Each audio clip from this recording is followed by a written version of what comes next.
If you ever feel out of control around food, you're not alone, and you're in the right place to learn practical, no-nonsense information about why you binge and how to stop. Binge eating does not mean that something is wrong with you. It's a natural but primitive brain response that you can correct. If you're ready for change, sign up for the Brain Over Binge self-paced online course for less than $20 per month. And if you feel you need personalized support, we also offer one-on-one coaching and group coaching. To learn more, go to brainoverbinge.com/subscribe. And I hope you enjoy the show.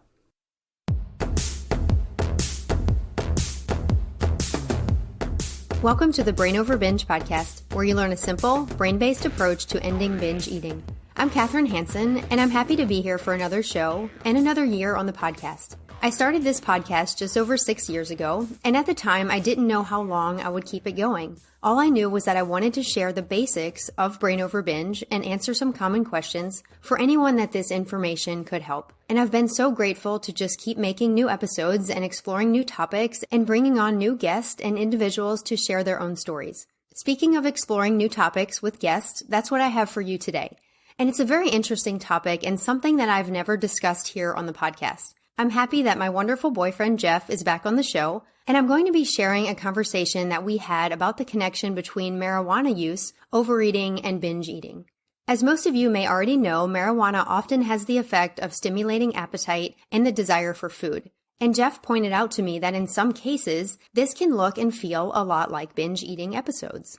Because marijuana use is on the rise and the laws are changing to make it much more mainstream and accessible, I think this is something really important to talk about as it relates to recovery. Jeff and I shared our own experiences and thoughts on this topic to help you determine if and how marijuana fits into your own life and recovery. We say this a few times during the conversation, but I also want to say here that we are not medical professionals, and because marijuana is often used for medical reasons, please consult your doctor about your specific situation, needs, and health concerns. Also know that Jeff and I do share some details about overeating episodes as far as food and calories. Not overly so, but I just wanted to let you know that up front so you can make the best decision for you as far as listening now or maybe saving this episode for another time. So with all of that being said, I'll go ahead and share our conversation. Hi, Jeff. I'm so happy to have you back. Thank you so much. After popular demand, right? Yes, Which definitely. Is me demanding to be back on the podcast. Absolutely. So yes, Jeff was here last time on the show to talk about my new edition. That was fun. And we had a great conversation, and he actually had an idea for another show, and I love that he's involved and just really interested in the work that I do. So I'll let Jeff kind of explain what we're going to talk about and how it came about. So I have my medical marijuana card. I used to have my medical marijuana card. I don't anymore, but I used to and would smoke and partake in medical marijuana. And one of the things I found is when I was high, can we just say that? Yes. Okay. I found that I would overeat sometimes, and I would really overeat. I'm telling you, 5,000 calories overeat. And it was really interesting because I remember going through it and then bringing it back up to you. It was like, is this binge eating? And being able to consume all those calories in the whole thing. And I really was kind of curious, is this what you've experienced or others in your realm have experienced? And that's what's kind of started this conversation. I feel like we've been talking about it for a while. Early on when we were dating, I remember you calling me one time after you had overeaten, after smoking marijuana, and you were like, I wonder if this is what you experienced as a binge eater. Right. And I was like, that's so interesting because in a lot of ways, what you described to me, it feels very similar. And to be honest, I haven't really smoked much product. So it's not something I've personally experienced, but I've personally experienced the binge eating side of it. So just talking about our experiences and how they line up has been interesting. Yeah. I think the majority of the time I ever would take marijuana is just to help sleep. But sometimes every once in a blue moon, I would do it earlier in the night. And then, you kind of come down off the high. And that's when you quote unquote, have the munchies. You remember you trying to explain that story to me? When I was high. I try to explain anything to him when he's high, and all he does is laugh. Oh, it's the greatest. We had to retell that story 16 times before I got it. Yeah. It's a great story, though. So we're basically coming to you today with this as a topic, but we're not experts on this. I will tell you, I've done some research. I'm going to talk about some of that research, but we almost have more questions than answers at this point. I've done a lot of hands-on research. Yes. That's Jeff's contribution to this show. That's right. But we want to bring up this topic just so you can figure out kind of what's best for you at this point. Mm-hmm. Because there really is no doubt that marijuana increases your appetite. I mean, there are people who have different experiences, but as a general rule, statistically, most people do experience that increase of appetite. Most people call it the munchies. So basically, we want to help you determine if marijuana fits for you right now in your recovery from binging. So to get this conversation rolling a little more, Jeff and I are going to compare our experiences as, him smoking pot and me as a binge eater. And we're going to kind of talk about some of the ways they're similar and some of the ways they're different. I think it's interesting too, because as you looked it up, they said, well, no, marijuana doesn't make you binge eat, but it can make you overeat. And it just seems like that's semantics. Like, how are you really defining that? Isn't that different for every individual? And can't anything become a habit? Oh, for sure. Yeah, I just find that the book definition is not necessarily kind of real life. That's a good point. I feel like a lot of articles that I found said pretty emphatically binge eating is not the same as marijuana-induced overeating. But then you go in to read the descriptions and they're pretty much the same. I mean, clinically, binge eating is defined as eating within a discrete period of time a lot more food than a normal person would eat under similar circumstances. So Jeff is like that's what I did. Pointing at himself right now. Yeah. So is that what you feel like you do? You're eating an abnormal amount of food within a discrete period of time. Yeah. And I think the thing that when I remember describing it to you that had you the light bulb go off more was when I said like there was no bottom. There was no full. I remember that night in particular I ate pizza, which I love pizza. It's like my favorite thing in the world. And usually I can eat, 2 slices and be fine and really move on. And I think I ate like a whole large pizza by myself. I'm not too proud. And we laugh, but if a binge eater said that, we would not be laughing. Well, and I'm laughing out of like, I'm embarrassed. Yeah. And I remember feeling, there was no bottom. I could just eat. And I remember I didn't just eat the pizza. I ate more salty and sweet snacks and, I don't think I was exaggerating. I probably ate around 5,000 calories. I mean, I ate everything in my fridge. I went to the cupboard, and I could find no bottom. And sugar is like my worst because I love sugar and nothing makes me feel worse than overindulging in sugar. Like I get really sick. So, but I remember then, I think I talked to you or I went to bed. But I remember lying in bed and just being so sick and just pain in my stomach. And you go through, like, what in the hell did I do? Like, and go into your mind, you're like, I didn't need to eat all that. I didn't have to. I knew I had enough calories for the day or whatever it was, but there was no bottom. There was no full. I could just keep consuming and enjoying the consumption until you get to that point where you're lying in bed. And I remember just being so sick. I couldn't go to sleep because I was in so much pain. And is that not... I mean, that's what I was going to say. Anyone out there listening, from what Jeff is describing, I'm sure you can relate to that as a binge eater. And that feeling of just never finding your bottom, like you said, never feeling full, of feeling like you could continue to eat and never feel satisfied. And also just the feeling of out of control and then the regret after and feeling physically awful. So the experiences really line up, they seem very, very, very similar. And I think I was saying, we were laughing about it before, but I don't think it's just us. I think on a cultural level, we hear of the munchies and it's just something kind of funny and people do, and it's not taken seriously. Whereas, binge eating is considered to be a mental disorder. So a lot of the resources I found said, binging is not the same as the munchies because binging is a mental disorder. But is it a mental disorder or is it just a habit brought on by earth? Well, good point, because a lot of my work focuses on that and focuses on helping people see that, okay, it's not because of these other psychological problems. It's not because of emotions. It's because you have this sort of glitch in your brain and this habit that you've developed over time that is bringing on an experience just like the experience that you're talking about. Yeah. And I think you did in your research because I'd be really curious. For the most part, when I did marijuana, I haven't done marijuana in a long time. Maybe not that long. It doesn't matter. I always like to smoke it. I smoked it not with flower, but the vape pen. Flower can really affect your lungs. Vape pen supposedly doesn't affect your lungs as much. You get higher quicker, so it hits a lot sooner. And I felt that if I smoked it, then I could be high and I could control the level of highness that you're getting because you take 1 puff or 2 puffs. Again, I didn't smoke a gargantuan amount of marijuana, but the things with the edibles, One, you don't know necessarily what you're getting. I think it's gotten a lot better now that it's in medical, versus what's 5 milligrams or 10 milligrams. You don't necessarily know how long it's going to take to hit. And like I said, the majority of the time when I would, partake in marijuana, it's to go to sleep, right? To kind of shut the brain off, to relax. And that's when I would do it. So I didn't want to take the gummy, wait an hour. Oh, did it work or did it not? Do I then have to wait another hour to take gummy? So that's why I always did the vape pen. And they hit differently. My question to you, is there any correlation between taking marijuana through either flower or vape pen versus an edible? Is there any correlation between overeating and how you take marijuana? Yeah, Jeff, that's a really good question. And it's not something that I know at this point. I mean, my research has not been extensive. This is a topic that, we've gotten interested in, and I would love to explore more and talk about more one day. But what I do know is the active ingredient in marijuana, the THC, does stimulate appetite. Some mechanisms by which that happens, some research shows that it increases the smell and taste of food, so it actually makes food more pleasurable. Do you find that to be the case? Oh, I think it enhances everything. Yeah, and it also stimulates specific neurons that drive overeating. So it basically switches the brain wiring and sends strong messages of hunger, even though, like you talked about, you're not necessarily actually hungry. Yeah, it was an interesting place to be when you're there, because I remember being very conscious of the fact that I should be full and I'm not full. Mm-hmm.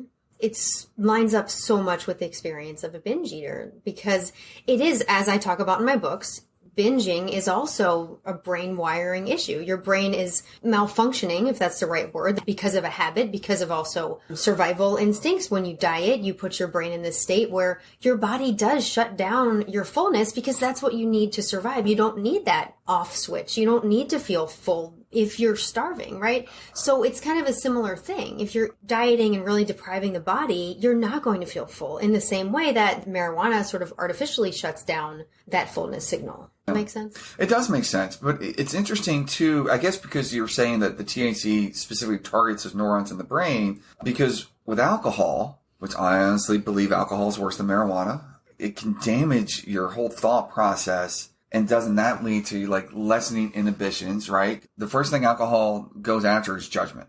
And so if you have a predisposition to binge eating, wouldn't alcohol consumption almost be worse or about the same? I really don't know. Again, I have more questions than I do answers. I can only tell you my experience with marijuana, which most of it's great, except for except for the binging. Binging, which I would call it binging. I mean, that's what it felt like. Yeah. And and I remember waking up the next day again feeling the guilt. And that's when I would just go back and smoke marijuana or whatever before I went to bed. Because I could do it right before I go to bed, and I'm in bed. I'm not going to get up and go to the kitchen. I'm asleep. I'm going to sleep through that period where they come down and you have the munchies, as it were.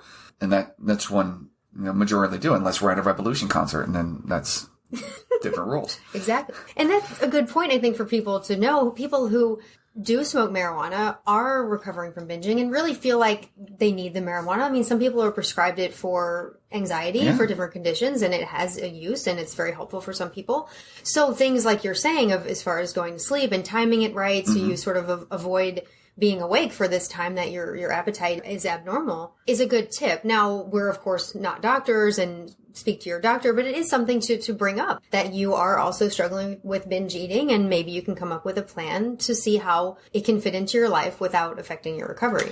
Yes. And I'm obviously not a doctor, but I still feel like marijuana is still being accepted in the medical professional arena. But as you talk to your general practitioner, I'm wondering what the reaction would be if you said, yes, I'm recovering from binge eating, I also take marijuana. I'm curious. I don't mean to go off on a rail here, but I still think it's probably seen as a street drug. Though, again, in my arguments, I think alcohol would be a lot worse than marijuana. I'm glad you brought up alcohol, because I do have a podcast on that. I'll link it in the show notes, but I basically advise people to really see how alcohol affects you personally. And it's not the same across the board. And I think it's similar with marijuana in that you have to decide what's right for you. But with alcohol, yes, it lowers your inhibitions. Now, for some people, those lower inhibitions lead to you acting on the habit, lead to you having, those out of control behaviors. But for some, it doesn't. It puts you in a state where maybe you're not going to have urges to binge because you're having pleasure from the alcohol, and maybe you don't want the pleasure of the food. it is so different for each individual. That marijuana is going to affect each individual differently. How you smoke it or how you ingest it's going to affect people, differently. Alcohol is going to affect people differently. I mean, I do drink alcohol, but I think it's terrible for people. It's poison that you put on your internal organs and on your brain. And there's so many studies about how it rewires your brain and not for the better, and it slows you down. And, marijuana can have a lot of the same effects too on your neurons. And if you're smoking it on your lungs and capillaries and things of that nature when it comes to circulation. So I think the ideal situation is don't do any of it, right? But it can have both beneficial and non-beneficial results for people. It's just so individualized. You can't make a general rule for everybody. I wish our government was listening, because it just affects people so differently. As I just told you, I've had that happen when I've overeaten a number of times. Not every time I've taken it, but a number of times when I've taken it, and I can understand the correlation. So then I kind of change the habit because I don't want to eat 5,000 calories and feel terrible. I try to set myself up for success, but I think it's that individual journey. You've got to figure out what works for you and what doesn't. Yeah, for sure. From what I found, people are not saying, and the research is not saying that marijuana use leads to binge eating disorder. They're saying, like, as a general rule, on the whole, that's not the case. But they're actually saying the reverse is true in some studies, in that binge eaters are more likely to turn to marijuana, like because of depression, because of the stress that the binges causes in their life. They're more likely to be using marijuana because of that. So it's interesting because that could lead to a spiral where you're feeling depressed. So you either get prescribed marijuana or you start using marijuana, and then you end up with these appetite increases that make things worse. So I do think the relationship is very nuanced.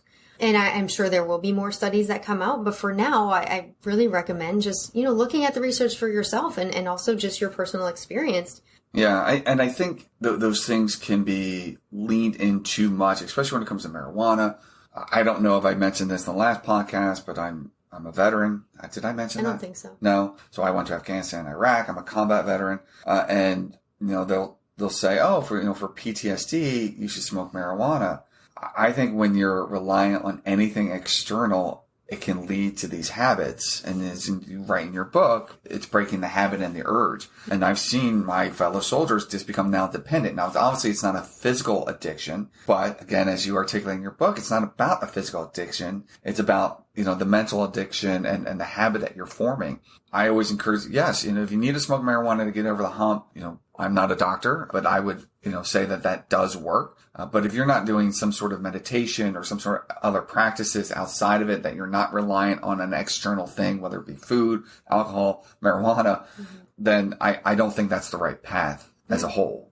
Yeah, because it runs the same risk of you constantly using something, like you said, external to deal with emotions and cope with emotions. And I think our society feeds into that. I mean, a lot of my book is focused on that. And, when we have that in our minds, that substances are coping mechanisms, binge eating is a coping mechanism. Then when we have that urge to do it, when it becomes a habit, when we have those urges, we think that we're sort of justified in doing it and that it's going to help us and that we have these deep reasons and these emotional needs that need to be fulfilled. And whether we're turning to food, whether we're turning to marijuana, it can just lead us down a terrible path. And I think it's interesting, too, because one thing I really respect about you is your integrity. As you wrote your book, as you do these podcasts, you are your true self. I always respect how you present your arguments or present your point of view. One, it's just that. And as we're talking here about marijuana, we're obviously not saying this is the cure or the damage. It's just this is the experience. And you do need to have that individual journey to figure this out. Yeah, it's a good point. I think some people are out there even promoting marijuana as a weight loss remedy, which is insane. Well, but it seems to have a regulatory effect on our appetites overall, which again I found very interesting because in the moment it's shutting down fullness, it's making you have increased hunger. So I'm just throwing these ideas out there to say that the research is very, very nuanced. But from Jeff's experience and from, this is not just Jeff, this is so many people who consume this, you do get this out of control feeling. Right. And this out of control eating behavior. And I just don't think that can be a good thing for people trying to recover from binge eating. I'm hesitant to say don't do it or don't smoke it because there are people who find that the benefits outweigh the risks. But I just don't see how it can be a good thing to put yourself in that state where you're basically mimicking what the urge to binge does to people. I've taken marijuana in a lot of different realms, right? We go to concerts, I'll take marijuana. We'll watch Seinfeld, I like to smoke marijuana sometimes. It's hysterical, right? It is an enjoyable activity when I do it, safely and not driving and all those things. And at times it has caused me to binge. Again, I'm saying binging, but overeat. I'm not trying to diminish anything. I'm not trying to minimize anything. Maybe what I have done is overeat and not binge eating, and that, whatever the definitions are. But it has at times led for me to overeat and go through that process. Not every time, but that's something now I'm much more conscious of. And I want to talk about that because when I was looking into this, and again, I'm not an expert, I keep saying that, but the recommendations for helping people overcome the urge to overeat after marijuana were very, very, very different from what you find for binge eaters. So the recommendations for What? I was interested. I love you. I leaned in and looked interested, and that makes me look silly. Okay. So the recommendations for marijuana users dealing with the munchies were things like distract yourself, keep better food in the house, realize, one of the big ones that hit me was like, realize that it's all in your head, like realize that it's not real type of thing. Realize it's just, a brain glitch. It's something going on with your neurons and your appetite mechanisms, but it's not real. Like you're really not hungry. And honestly, that's kind of what I teach people as far as binging. You realize that this is a glitch in your brain. Mm-hmm. This is what I call neurological junk.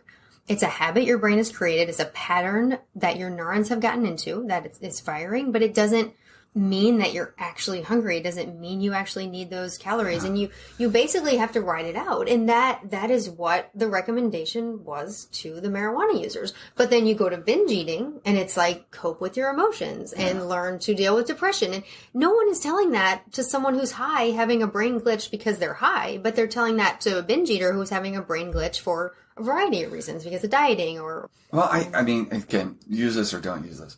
But it sounds like one of those persons is a victim and the other person is just going through a momentary lapse. And I think you would argue that you're not a victim. Yeah. Right? You're just going through that momentary lapse where you can overcome it. I don't know if it was this in your book or you and I talking, but it was, no one tries to get spiritually whole to quit smoking.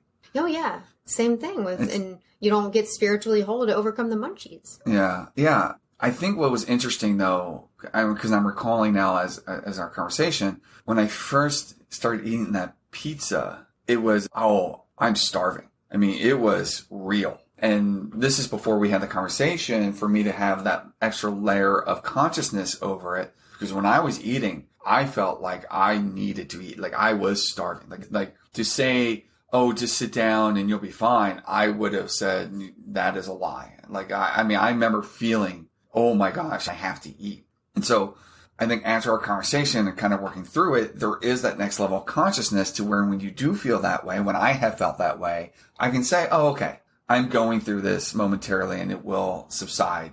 And it kind of works and it kind of goes away. Mm-hmm. But not that night. Mm-hmm. And it was real. Yeah. And there's nothing anybody could have told me to change my mind about that. Until I was lying on my bed sick. Yeah. Then I was like, what did I do? Yeah. I mean, the first time I binged due to being calorie restricted and being in a starvation state. Yeah. I mean, that was the experience. Even though I didn't need, thousands and thousands of calories. I needed normal meals. I needed nourishment over time. I didn't need it all in that one sitting. But yeah, I mean, if someone would have said this is not real, I wouldn't have believed them at the time. It was real. But once you get an understanding of what's happening in the brain, once you understand those mechanisms, then you're able to step back from that. Yeah. For whatever reason, it reminds me of like when you've had too much alcohol, not to drive. Mm-hmm. You become self-aware that, okay, I've had too many, I'm not going to drive anymore. To me, it's the same consciousness of, okay, I've gotten high. I'm going to go through this period. It's not going to last and then I'll be fine. And once you just do that, you kind of do develop that habit and it just kind of goes away. Yeah, that's really interesting. So you feel like now, I mean, I know you haven't smoked in a while, but you feel like you're better. I think you have any luck. It's for purely experimental purposes. Yeah, scientific. I put on a lab coat. So do you feel like now you learning what you've learned about the brain and kind of how this happens and how it's a brain glitch, do you feel like under the influence of marijuana, you still are able to access that self-control? Yes. And more so, I think it's heightened my enjoyment of it because I'm focusing on the benefits and not the detriments of it because you can go through and enjoy it and realize, okay, this is a part, but that's not the whole part. And you just kind of move past it. From your experience, and there's probably research out there, how long does it take for that to go away? Just that desire to eat? The clock moves very slowly when you're hungry. It's extraordinarily. It almost goes back in time. I really can't say. I would estimate probably an hour. And Yeah. I'm sure everyone is different as far as how that would last. And not that you can't eat anything. If you're hungry, eat something. But I think you have to go into it knowing that you're not going to have a bottom. Right. Like I always advocate for people to make sure they eat enough, to make sure they don't go hungry. So if you're in this state and you feel hungry, absolutely eat something, but know that you're not going to get the stop signal. So you have to choose basically with your higher brain how much is enough. You have to choose with your eyes. Looking at everything you ate, all the pizza, the different things, that's too much food. So you basically have to visualize what's enough, use your rational capacity more than your internal mechanisms. And you probably obviously you know more about this than I do, but especially that night, the salty and the sweets, that just made it worse. It hits the right taste bud or the right neuron in your brain. You go, oh yeah, that's it. Mm-hmm. And I think what I've done, and I probably have done this subconsciously now that I think about it, is avoided those things. So I don't go for the chips. I'll go for the celery because I know I don't want to eat that much of it. The celery and peanut butter, and I do a lot of apples and peanut butter. Yeah, it's like when you're in a state where you're vulnerable, you choose foods that are not going to really stimulate those pleasure centers, really stimulate the appetite. And that's not a cure for binging, because people can really binge on anything, but it's just developing that extra layer of consciousness, supporting yourself better, not getting yourself into a situation where you're just surrounded by salty and sweet snacks where you feel like you can't control yourself.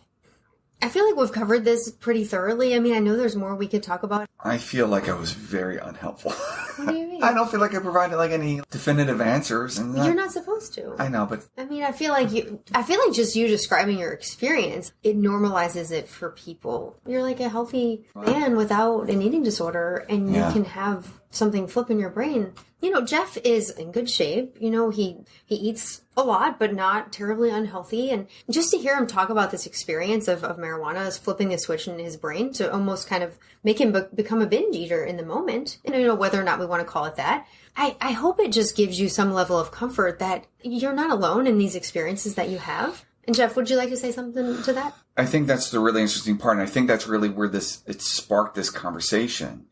I told you about this experience and how it really related to the experience that you had when you were binge eating. And so I think it's interesting to understand that anybody can overeat. Mm-hmm. Anybody can be in the situations with different things. And so you do have to be that next level of conscious of your actions if you're going to partake in marijuana. Again, I think there's a lot of benefits to marijuana. I think when it's done safely, I think you should understand how you're going to react. Mm-hmm. And that's just something I had to go through in my journey and again, talking with you about it. Yeah, I think it points to, I guess, a common humanity or a common way all of our brains work. Like in binge eating, people are often told, oh, there's something wrong with you. This is your past. This is your childhood. This is because of deep reasons. Whereas all you did was smoke pot to have this created in your brain, to have the appetite become dysregulated. So for whatever reason it's happened to you, all the listeners, just, realize that it doesn't mean you're fundamentally broken. Truth. That's absolute truth. And there are ways you can overcome it. And I again, like Jeff says, we don't want to minimize binge eating disorder and say, oh, it's just like the munchies. No, there are differences here, but there are also some common elements and we can learn from each other. And I hope you've learned from Jeff's experience. And I appreciate you being here today. Thank you so much for letting me be back on. I can't wait to do it in another year, hopefully. I'll keep nagging you. No. It was May. We did the other one. I'll link our other podcast in the show notes as well, because I thought it was great. You asked me a bunch of questions about my new edition of Brain Over Binge. And yeah, it was popular demand that you come back. It was my demand. No one asked for it. He kept asking, when are we going to do the marijuana show? And the thing is I kept putting it off because I felt like I needed to become an expert on it before I came on and talked about it. But as I looked at the research, I feel like there's more questions than answers. So we're just coming on, vulnerable, sharing our experiences, not knowing all the answers, but we hope that it's been helpful. I'll never nag you again, to be honest. I'm sure that he'll be back. Thank you everyone for listening to this episode. I hope that it helped you have some of your own insights about the effect that marijuana or other substances may have on you as you let go of binge eating. If you need some extra guidance, you can learn about the options available through Brain Over Binge at brainoverbinge.com/subscribe. There you can find information about the extensive self-paced online course, as well as the highly supportive structure of group coaching or one-on-one coaching with our amazing Brain Over Binge coach, Julie. The link to learn more is also in the show description, and there you'll also find the links to the other podcast episodes that I mentioned in today's show. Again, I appreciate you being here, and I look forward to talking to you again soon. As we start this new year, I want to encourage you and remind you that you have the power to change your brain and live a binge-free life. The Brain Over Binge podcast is produced and recorded by Brain Over Binge Recovery Coaching, LLC. All work is copyrighted by Brain Over Binge Recovery Coaching, LLC, and all rights are reserved. As a disclaimer, the hosts of the Brain Over Binge podcast are not professional counselors or licensed healthcare providers, and this podcast is not a substitute for medical advice or any form of professional therapy. Eating disorders can have serious health consequences, and you are strongly advised to seek medical attention for matters relating to your health. Please get help when you need it, and good luck on your journey.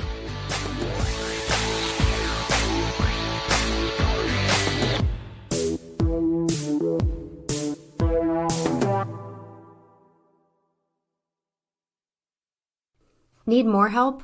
You can find all of our current and upcoming options for support at brainoverbinge.com.